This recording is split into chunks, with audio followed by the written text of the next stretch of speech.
नमस्कार, बहुत स्वागत है आप सबका। मैं पुनीत पाठक और आप देख रहे हैं मेरा मध्य प्रदेश। देश का बजट आ चुका है, तो आज सबसे पहले बजट देश के और उसके बाद आने वाली प्रतिक्रियाओं की बात करेंगे। कोरोना संकट के बीच में देश की वित्त मंत्री निर्मला सीतारमण ने मुश्किल हालात में भी जनता को राहत देने के लिए आम बजट में कई प्रावधान करने का दावा किया। ये इस दशक का पहला बजट है। 6 स्तंभों पर इसे आधारित बताया गया। पहला स्तंभ है स्वास्थ्य और कल्याण, दूसरा स्तंभ है भौतिक वित्तीय पूंजी इंफ्रास्ट्रक्चर, तीसरा स्तंभ है आकांक्षी भारत के लिए समावेशी विकास, चौथा स्तंभ है मानव पूंजी से नव जीवन का संचार, पांचवा स्तंभ इस बजट का रिसर्च और डेवलपमेंट, छठवां न्यूनतम सरकार और अधिकतम शासन,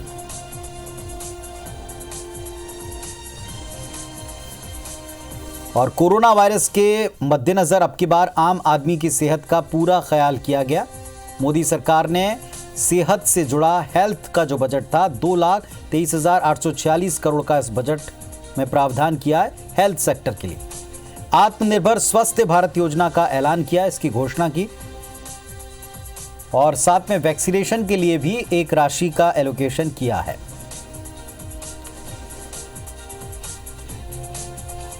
35,000 करोड़ रुपए वो राशि होगी जो कोरोना वैक्सीन पर खर्च की जाएगी।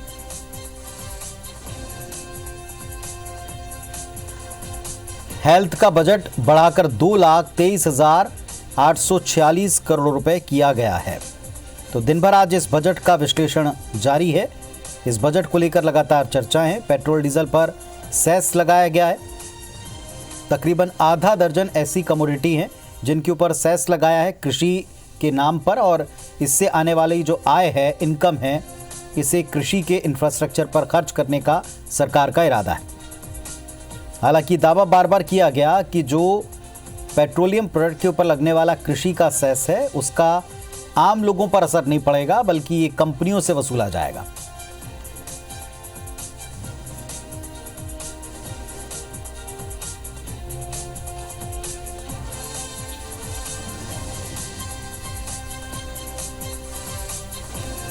कई ऐतिहासिक बातें इस बजट के साथ में जुड़ गई। ये मोदी सरकार का दूसरे शासनकाल का तीसरा बजट था जो पहली बार डिजिटली पेश किया गया, पेपरलेस बजट था।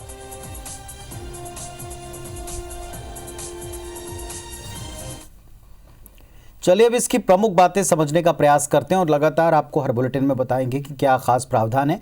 देश के बजट में आधारभूत ढांचे के विकास पर सबसे बड़ा फोकस है। इसके तहत खास तौर पर रेल और रोड के ऊपर बड़ी मात्रा में राशि खर्च करने का प्लान है।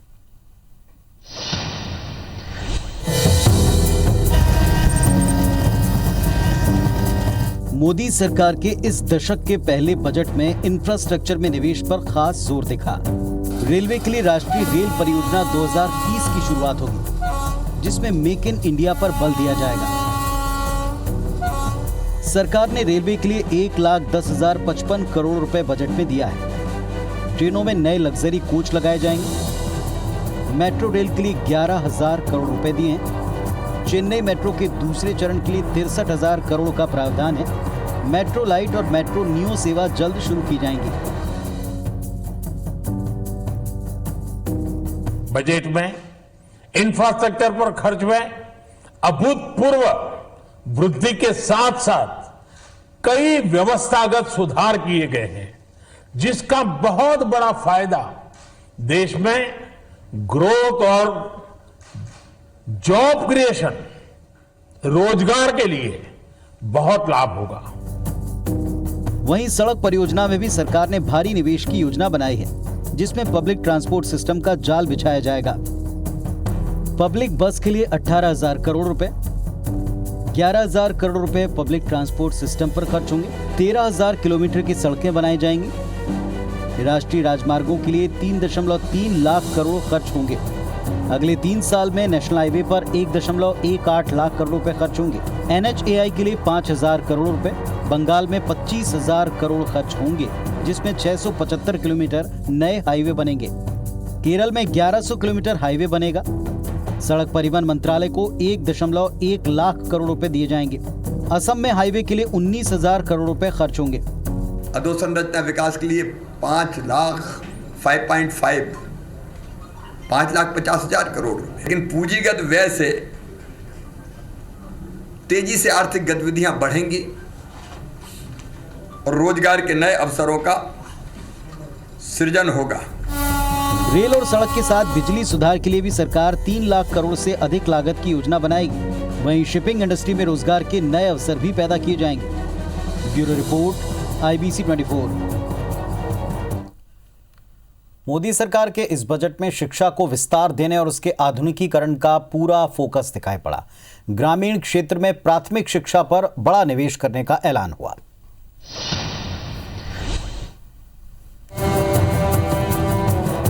आत्मनिर्भर भारत की ओर ले जाने वाले इस बजट में शिक्षा के आधारभूत ढांचे को मजबूत करने के लिए बड़ा निवेश करने का फैसला हुआ। इसमें प्राथमिक शिक्षा पर खास जोर है। इसके तहत 100 नए सैनिक स्कूल NGO की मदद से खोले जाएंगे। 15,000 आदर्श स्कूल बनाए जाएंगे। आदिवासी इलाकों में 758 एकलव्य स्कूल खोले जाएंगे। राष्ट्रीय प्रशिक्षण योजना के लिए 3,000 करोड़ खर्चे जाएंगे। 4 करोड़ SC छात्रों के लिए 35,000 करोड़ का विशेष फंड होगा। रिसर्च के लिए 50,000 करोड़ की राशि का बजट में प्रावधान है। डिजिटल इंडिया के लिए 3700 करोड़ रुपए खर्च किए जाएंगे। बजट में लेह में सेंट्रल यूनिवर्सिटी खोलने का ऐलान भी हुआ। जापान और UAE के साथ मिलकर स्किल ट्रेनिंग पर काम होगा। हमारे जनजातीय क्षेत्रों में नए विद्यालय 750 प्रारंभ करना, एकलव्य स्कूल के रूप में या सैनिक स्कूल 100 नए खोलना, ये शिक्षा की दृष्टि से क्रांति लाएंगे। इन परिस्थितियों में इससे क्रांतिकारी बजट की कल्पना कोई नहीं कर सकता था। बजट को प्रस्तुत किया जिसमें हेल्थ के लिए 64,000 करोड़ रुपया, कोविड के लिए 35,000 करोड़ रुपया और सबसे बड़ी बात जो पूंजीगत व्यय में जो वृद्धि हुई है 34.5% वृद्धि, ये अपने आप में किसी बजट का सबसे बड़ा हिस्सा होता है। शिक्षा के स्तर को व्यापक और समान बनाने के लिए खास तौर पर ग्रामीण इलाकों में इसे मजबूत करने पर जोर दिया गया है।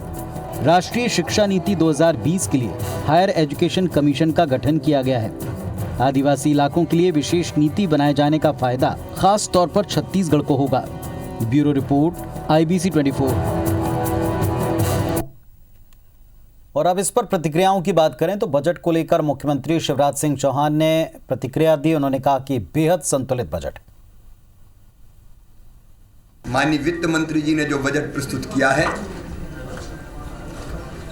वो आत्मनिर्भर भारत का बजट है। कोरोना काल में एक नई दिशा और एक नई दृष्टि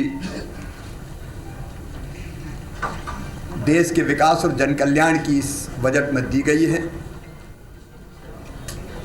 ये क्रांतिकारी बजट है, ऐतिहासिक बजट है, भारत की समृद्धि और विकास का बजट है, जिसमें समाज के सब वर्गों का ध्यान रखा गया है। मध्य प्रदेश के नगरीय प्रशासन मंत्री भूपेंद्र सिंह ने कहा कि आत्मनिर्भर भारत के लिए बजट कारगर रहेगा। मंत्री विश्वास सारंग ने बजट को जन कल्याणकारी करार दिया तो कांग्रेस ने इसे घोर निराशाजनक बताया। 4 स्तंभों पर विशेष ध्यान इस बजट में दिया गया है जो निश्चित रूप से आत्मनिर्भर भारत की दिशा में महत्वपूर्ण कदम साबित होंगे। इस बजट में हर आयाम को सुदृढ़ किया गया है। हेल्थ सर्विसेज को जिस प्रकार से मजबूत करने का ऐलान किया गया है, निश्चित रूप से निरोगी काया किसी भी व्यक्ति के जीवन का जो मूल है उस परिभाषा को प्रतिपादित करने का काम इस देश की सरकार ने किया है। ये बजट जो है किसी भी वर्ग को जो है राहत नहीं देता। ये बजट जो है किसी भी तरह से इस बात के लिए भी आश्वस्त नहीं करता है कि इससे कोई भूम आएगा। कुल मिलाकर ये बहुत ही निराशाजनक बजट है जिससे न आम जनता को आश्वस्ति है, न मिडिल क्लास को आश्वस्ति है, न टैक्स पेयर को आश्वस्ति है।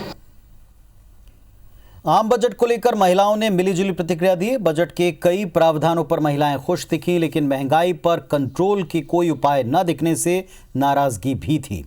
आम बजट को लेकर क्या प्रतिक्रियाएं महिलाओं की है, देखिए।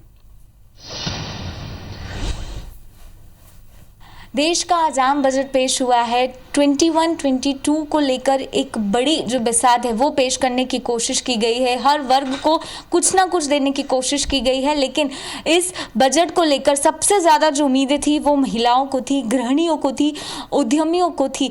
क्या वो सफल हुई है, इसको समझने की कोशिश करते हैं। बहुत सारी महिलाएं हमारे बीच जुड़ी हुई हैं। कैसा लगा आपको? आपने बजट सुना, क्या संतोषजनक है?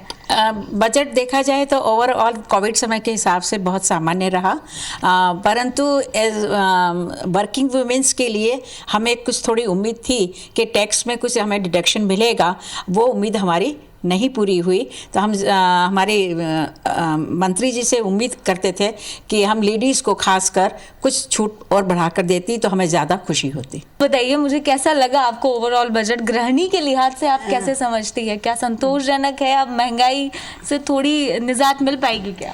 नहीं, मुझे ऐसा लगता है कि बजट सब फील्ड को देखकर संतुलित लिया गया, पर इसमें महिलाओं पर इतना विशेष ध्यान नहीं दिया गया है। आप मुझे बताइए, आपको ये बजट क्या बैलेंसिंग लग रहा है? बैलेंसिंग तो है, कुछ चीज़ों से निराशा हुई है, कुछ चीज़ें काफ़ी अच्छी लगी है। जैसे जो स्वच्छता वाला पॉइंट था, स्वच्छ भारत अभियान के अंतर्गत पहले भी काफ़ी सफलता मिली है, इस बार भी यही उम्मीदें हैं। अच्छा, आपको कैसा लगा? इस बार एक बड़ी राहत जो है वो 75+ को देने की कोशिश की है। निर्मला जी ने जो बजट पेश किया उससे वैसे तो वो अच्छा है, परंतु महिलाओं को ज़्यादा छूट नहीं मिली है। जैसे इतनी ज़्यादा महंगाई बढ़ी है पिछले कुछ महीनों से कोविड की वजह से, उसको देखते हुए तो सब्जी महंगी, फल महंगे, हर चीज़, पेट्रोल 94 हो गया इंदौर में। तो लगता है घर का बजट तो महिला ही चलाती है, तो अगर थोड़ी राहत होती तो बहुत अच्छा लगता। तो कहीं ना कहीं एक बैलेंसिंग वे में ये जो बजट है उसको लाने की कोशिश की गई है। महिलाओं को बहुत ज़्यादा उम्मीदें थी महिला मंत्री होने के नाते, लेकिन उसको बैलेंस करने की कोशिश की गई है। मिली जुली प्रतिक्रिया जो है वो इंदौर शहर से मिल रही है और उम्मीद कर रहे थे कि और कुछ पिटारे से सौगात मिलेगी, हालांकि वो अब तक नहीं मिल पाई है। कैमरा पर्सन नंदन सिंह पवार के साथ शालिनी हाडिया, IBC 24 इंदौर। और आम बजट पर यूथ की, युवाओं की प्रतिक्रिया भी मिलीजुली रही है। न्यू एजुकेशन पॉलिसी के ऐलान से युवाओं को उच्च शिक्षा में गुणवत्ता की उम्मीद है। बजट में महंगाई, बेरोजगारी दूर करने का कोई बड़ा ऐलान नहीं था। इस बात को लेकर थोड़ी नाराजगी है। जबलपुर के युवाओं से बातचीत की हमारे सहयोगी ने। वित्त मंत्री निर्मला सीतारमण के बजट का पिटारा आज खुला और हर वर्ग को अलग अलग तरह से राहतों की उम्मीद थी, और युवाओं को क्या मिला ये जानने की कोशिश इस वक्त हम कर रहे हैं। मेरे साथ तमाम युवा लोग हैं जो युवा वर्ग से आते हैं। ये तमाम वो युवा हैं जिन्होंने अपने अपने तरीके से बजट को देखा है और ये समझने की कोशिश की है कि कितना कुछ दे पाई, उम्मीदों को कितना वित्त मंत्री पूरा कर पाई। आप क्या कहेंगे, इस बजट में युवाओं को क्या मिला? इस बजट में युवाओं को तो कहीं से कुछ नहीं मिला। जिस प्रकार से ऑटोमोबाइल में इन्होंने इंफ्रास्ट्रक्चर कर दिया, लेकिन जो देश का पढ़ा लिखा युवा है जो नौकरी पाना चाहता है, क्या वो पढ़ लिख के ऑटो चलाने का काम करेगा? इसमें कुछ प्रावधान किए गए हैं और तात्कालिक तौर पर युवाओं को कोई राहत नजर नहीं आती। आप क्या कहेंगे बजट? इस बार का जो बजट दिया गया है वो युवाओं के लिए बहुत ज़्यादा हितकारी है आने वाले समय में। इसमें एजुकेशन फॉर ऑल को लेकर जो पॉइंट निर्मला सीतारमण जी द्वारा रखा गया है या सरकार में जो बजट में शामिल किया गया है, उसके अलावा इंक्लूसिव डेवलपमेंट और जो देश को आगे बढ़ाने के लिए, आत्मनिर्भर भारत बनाने के लिए और युवाओं को और छात्रों के हितकारी जो पॉइंट्स हैं वो इस बजट में बहुत मुख्य रूप से डाले गए हैं। निजीकरण की तरफ ये बजट बढ़ चुका है और आत्मनिर्भर बनाने के लिए प्राइवेटीकरण के तरफ युवाओं को ढकेल दिया गया है। सरकारी रोजगार की कोई बात नहीं हुई है। रोजगार कैसे मिले युवा की पहली प्राथमिकता होती है रोजगार, उस रोजगार की कहीं कोई जिक्र नहीं है। आप क्या कहेंगे कि इस बजट को लेकर आपकी भी प्रतिक्रिया जानना चाहूँगा? मेरे हिसाब से बजट जो है ये लॉन्ग टर्म में बहुत ज़्यादा फ़ायदा देगा। क्या देश के हिसाब से ये बजट है। मोबाइल भी महंगा होगा या इलेक्ट्रॉनिक्स कुछ गैजेट्स भी महंगे होने की स्थिति, ये इससे यूथ प्रभावित हो रहा है। ये सब चीज़ें महंगे होने से एक चीज़ का फ़ायदा ये होगा कि कम से कम अब इंसान इंडियन मेड चीज़ों का इस्तेमाल करना ज़रूर शुरू करेगा। तो देखिए, तमाम प्रतिक्रियाएं हैं युवाओं की और सब ने अपने अपनी कसौटी पर इस बजट को कसा है। कुछ कहते हैं कि बजट अच्छा है, कुछ कहते हैं कि बजट को लेकर बहुत सी चीज़ें एड्रेस होनी थी जो युवाओं तक जो उनकी अपेक्षाएं थी वो पूरी नहीं हुई। तो कह सकते हैं कि युवा वर्ग में केंद्रीय आम बजट को लेकर मिली जुली प्रतिक्रियाएं जबलपुर में भी देखी जा सकती है। कैमरामैन सतीश सराटे के साथ विजेंद्र पांडे, IBC 24 जबलपुर।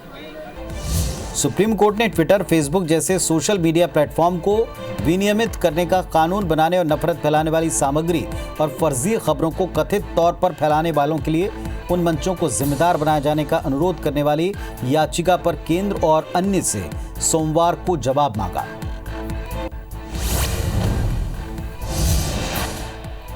रायपुर के तेलीमादा थाना क्षेत्र में महासमुंद के पटेवा फायरिंग रेंज से वापस लौटने के दौरान सड़क हादसा हुआ, जिसमें जीआरपी रायपुर के लाइन आरआई समेत 5 जवान घायल हो गए। बताया जा रहा है कि गलत साइड से आ रहे वाहन को बचाने के फेर में हादसा हुआ।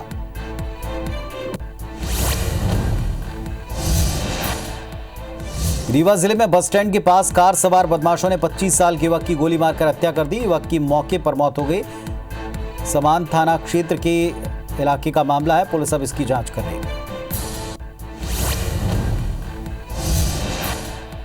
मुरैना में नकली दूध और खाद्य पदार्थ बनाने वालों पर प्रशासन की कार्रवाई जारी है। अंबा में एक गोदाम से भारी मात्रा में नकली दूध बनाने का सामान और केमिकल मिला है।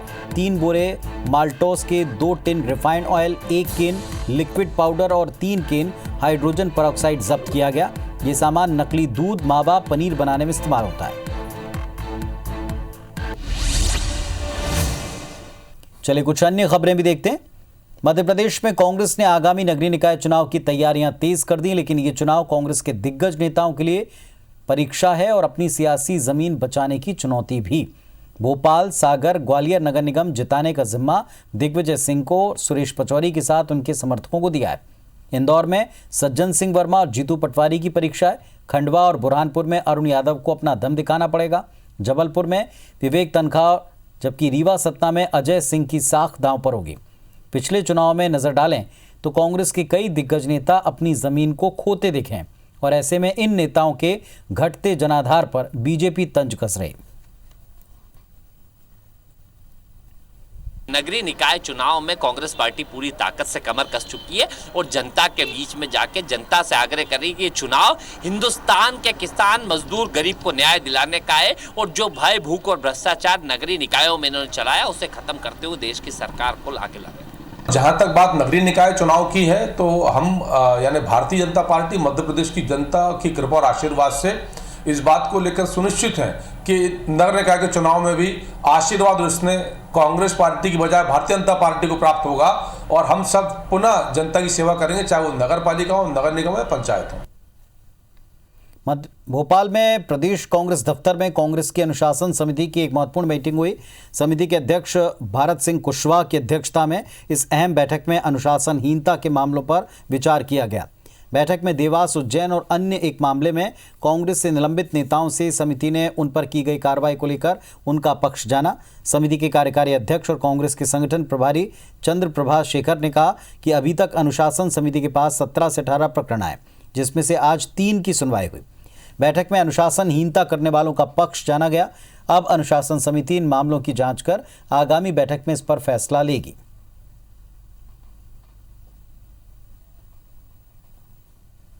पहली मीटिंग थी, उस मीटिंग में निर्णय लिया गया था कि अगली मीटिंग में इनके संबंध में जिनसे स्पष्टीकरण मांगना है या समझौता कराना है या किसी को माफ़ करना है तो उसके बारे में आज की मीटिंग रखी गई थी। आज लगभग 3 मीटिंग में चर्चा हुई है। कुछ मामलों में दोनों पक्षों को सुना गया है और इसके बारे में अंतिम निर्णय अगली मीटिंग में लिया जाएगा।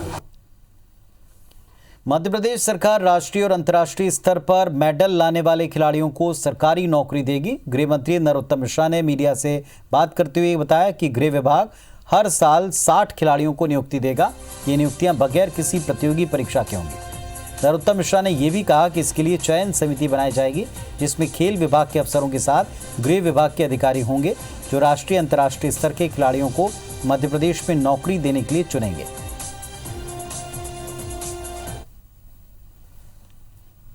मध्य प्रदेश शासन गृह विभाग ने तय किया है कि अंतर्राष्ट्रीय और राष्ट्रीय स्तर के खिलाड़ियों को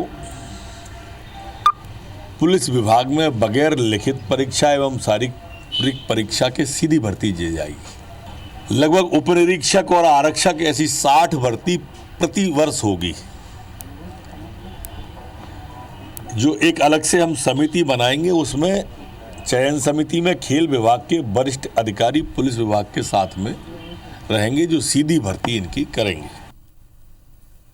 मध्य प्रदेश सरकार ने 4 सीनियर आईपीएस अफसरों की नई पदस्थापना कर दी, जिसमें से 2 अफसर राजीव टंडन और सुधीर शाही प्रमोट होने के बाद महानिदेशक बने हैं। इस संबंध में गृह विभाग ने आज दोपहर बाद आदेश जारी कर दिया। संजय चौधरी डीजी जेल और संजय राणा डीजी लोकायुक्त 31 जनवरी को रिटायर हो चुके थे। इसके बाद से महानिदेशक के 2 पद खाली हुए थे। इस पर ईओडब्ल्यू और एडीजी जेल सुधीर शाही को महानिदेशक के पद पर प्रमोट किया गया है। लोकायुक्त डीजी के पद पर राजीव टंडन को भेजा गया, जबकि उनकी जगह ईओडब्ल्यू का प्रभार अजय शर्मा को सौंपा गया। अजय शर्मा अब तक एडीजी पुलिस हाउसिंग कॉर्पोरेशन थे। दोनों अफसर मुख्यमंत्री शिवराज सिंह चौहान के भरोसेमंद हैं।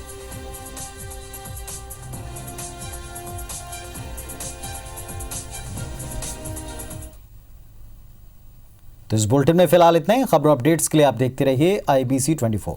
नमस्कार।